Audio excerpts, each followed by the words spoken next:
اعوذ باللہ من الشیطان الرجیم بسم اللہ الرحمن الرحیم اذ جعل الذین کفروا فی قلوبہم الحمیۃ حمیۃ الجاہلیۃ فأنزل اللہ سکینتہ علی رسولہ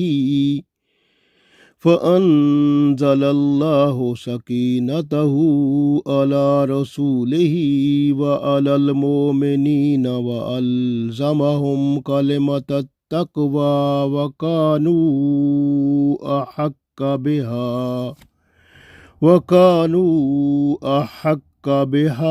وأهلها وَكَانَ اللَّهُ بِكُلِّ شَيْءٍ عَلِيمًا۔ عزیز دوستو، السلام علیکم ورحمۃ اللہ وبرکاتہ۔ سورہ فتح آیت نمبر 26 تلاوت کی ہے۔ اس آیت میں اللہ تعالیٰ نے کفار مکہ کی حمیت کا بیان فرمایا ہے۔ حمیت کا مطلب ہے انا، نفرت، ضد، حسد، غرور، تکبر، یہ چیزیں ہیں۔ یعنی اور جس طرح ہوتی ہے نا غیرت کسی کی ہوتی ہے، میں یہ کر دوں گا، تو وہ جو ہے نا اس طرح ان کی، یہ اللہ نے فرمایا یہ جو ان کے اندر یہ جو تھی نا، یہ غیرت جو جاگی، یہ جاہلیت والی تھی۔ تو اس کا بیان ہے کہ اللہ تعالیٰ نے یہ فرمایا کہ ان کافروں کے دلوں میں وہ ضد، حسد، وہ غیرت، وہ تعصب، وہ نفرت مسلمانوں کے خلاف تھی، وہ جاگ پڑی، اور اس کی بنیاد پر انہوں نے کہا ہم مسلمانوں کو کیوں عمرہ کرنے دیں، کیوں جانے دیں مکہ شریف، ان کو کیوں آنے دیں۔ اس وجہ سے جو ہے نا اللہ تعالیٰ نے یہ اس میں بیان فرمایا ہے۔ پڑھتے ہیں تو ارشاد باری تعالیٰ ہے، از جب، جعل کا مطلب ہوتا ہے بنایا، جگہ دی، از جعل الذین، از جعل جب بنایا، الذین کفروا ان لوگوں نے جو کافر تھے، یعنی ان لوگوں نے جب جگہ دی کس کو، فی قلوبہم اپنے دلوں میں، حمیت، اس حمیت کو، حمیت کا مطلب ضد کو، حسد کو، غرور تکبر کو، تعصب کو جب اپنے اندر جگہ دی۔ اس جعل الذین کفروا فی قلوبہم الحمیۃ، جب ان کافروں نے اپنے دلوں میں اس تعصب کو، ضد کو، نفرت کو جگہ دی، حمیت الجاہلیت، یہ جو ضد اور حسد اور نفرت تھی، یہ جاہلیت والی جو ان کے اندر تھی، اس کو جب انہوں نے جگہ دی، فانزل اللہ، تو پھر اللہ تعالیٰ نے نازل فرمایا، سکینتہ، سکینہ کو نازل فرمایا، علی رسول ہی، رسول اللہ صلی اللہ علیہ وسلم پر، وعلی المومنین، اور ایمان والوں پر۔ تو ایمان والوں پر اللہ تعالیٰ نے پھر سکینہ نازل فرمایا، کیونکہ یہ اگر ایمان والے غصے میں آ جاتے، جس طرح یہ اپنے غیرت اور اس کو لا رہے تھے، تو اگر ان میں ایسی چیز پیدا ہو جاتی تو لڑائی جھگڑا ممکن تھا نا۔ تو اللہ تعالیٰ نے ان پر سکینہ، سکون نازل فرمایا، اطمینان نازل فرمایا، ان کو ماشاءاللہ اس سے آزاد کر دیا، ان کے اندر یہ غصہ، تعصب، کسی چیز کی کوئی ایسی بات پیدا ہی نہیں ہوئی۔ تو اللہ تعالیٰ نے سکون عطا فرما دیا رسول اللہ صلی اللہ علیہ وآلہ وسلم اور صحابہ کرام رضوان اللہ علیہم اجمعین کے اندر سکون پیدا فرما دیا۔ وَأَلْزَمَهُمْ، اور لازم کر دیا، کلمۃ التقویٰ، تقویٰ کی بات کو، وہ تقویٰ جو تھا ان پر لازم کر دیا، یعنی ان پر اللہ تعالیٰ نے، وَكَانُوا أَحَقَّ بِهَا، اللہ فرماتا ہے پھر وہ تو اس کے حقدار تھے، وَأَهْلَهَا، اور اس کے وہ اہل بھی تھے، اس لیے اللہ تعالیٰ نے ان کے اندر وہ سکینہ ڈال کے نا تقویٰ کو ان کے اندر بھر دیا۔ یہ ہے اللہ کی شان۔ وَكَانَ اللَّهُ، اور اللہ تعالیٰ ہے، بِكُلِّ شَيْءٍ عَلِيمًا، اور اللہ تعالیٰ ہر چیز کا جاننے والا ہے۔ تو اس آیت میں اللہ تعالیٰ نے ارشاد فرمایا، اِذْ جَعَلَ الَّذِينَ كَفَرُوا فِي قُلُوبِهِمُ الْحَمِيَّةَ حَمِيَّةَ الْجَاهِلِيَّةِ فَأَنزَلَ اللَّهُ سَكِينَتَهُ عَلَى رَسُولِهِ وَعَلَى الْمُؤْمِنِينَ وَأَلْزَمَهُمْ كَلِمَةَ التَّقْوَى وَكَانُوا أَحَقَّ بِهَا وَأَهْلَهَا